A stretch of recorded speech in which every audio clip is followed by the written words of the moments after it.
High court bail. ఇప్పటికే 36 రోజులుగా judicial కస్టడీలో ఉన్నారు. 50 మందికి పైగా సాక్షులను విచారించారు. ఈ కేసులో మిగతా నిందితులకి ఇప్పటికే బెయిల్ మంజూరు. తదుపరి చర్యలను కూడా నిలిపేస్తూ ఉత్తర్వులు ఇచ్చారు. పలు షరతుల వల్ల పిటిషనర్ చట్టం నుంచి పారిపోలేరు. పోలీసులపై ఫిర్యాదు, వారిని ప్రాసిక్యూట్ చేయడంపై సిఆర్పిసి సెక్షన్ 195 కింద నిషేధం ఉంది. తీర్పులో స్పష్టం చేసిన న్యాయమూర్తి జస్టిస్ లక్ష్మణరావు వార్తని ఇక్కడ హైలైట్ చేశారు. ముంబై సీనియర్ నటి కాదంబరి జత్వాని ఫిర్యాదు ఆధారంగా ఇబ్రహీంపట్నం పోలీసులు నమోదు చేసిన కేసులో సీనియర్ ఐపీఎస్ అధికారి పిఎస్ఆర్ ఆంజనేయులకు హైకోర్టు బెయిల్ మంజూరు చేసింది. ఈ కేసులో పిఎస్ఆర్ ఆంజనేయులు ఇప్పటికే 36 రోజులుగా జ్యుడిషియల్ కస్టడీలో ఉన్నారు. న్యాయమూర్తి జస్టిస్ లక్ష్మణరావు తన తీర్పులో పేర్కొన్నారు. ఆరోపణల తీవ్రత, దర్యాప్తు పురోగతి, ముగిసిన పోలీస్ కస్టడీ, కేసులో పిటిషనర్ పాత్ర తదితరాలను పరిగణలోకి తీసుకున్న తర్వాతే పిఎస్ఆర్ ఆంజనేయులకు బెయిల్ మంజూరు చేస్తున్నట్టు తెలిపారు. దర్యాప్తు అధికారి ఇప్పటికే 50 మందికి పైగా సాక్షులు విచారించారన్నారు. కఠిన షరతులతో బెయిల్ మంజూరు చేస్తే పిటిషనర్ చట్టం నుంచి పారిపోయే అవకాశం లేదన్నారు. ఇప్పటికే ఆంజనేయులు సస్పెన్షన్లో ఉన్నారు న్యాయమూర్తి గుర్తు చేశారు.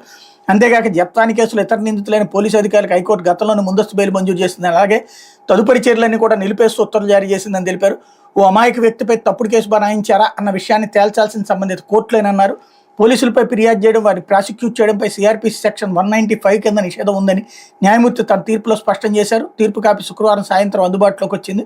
ఈ కేసు గురించి మీడియాతో సహా ఎవరి ముందు కూడా మాట్లాడుకోవడానికి వీల్లేదని పిఎస్ఆర్ ఆంజనేయులు హైకోర్టు ఆదేశించింది. 20,000తో 2 పూచికత్తులు సమర్పించాలని ఛార్జ్షీట్ దాఖలు చేసేంత వరకు ప్రతి 2వ శనివారం ఉదయం 10 గంటల నుంచి సాయంత్రం 5 గంటల లోపు సిఐడి దర్యాప్తు అధికారి ముందు హాజరు కావాలని చెప్పింది. కోర్టు అనుమతి లేకుండా విదేశాలకు వెళ్లకూడదని, కోర్టులో పాస్పోర్ట్ సరెండర్ చేయాలని స్పష్టం చేసింది.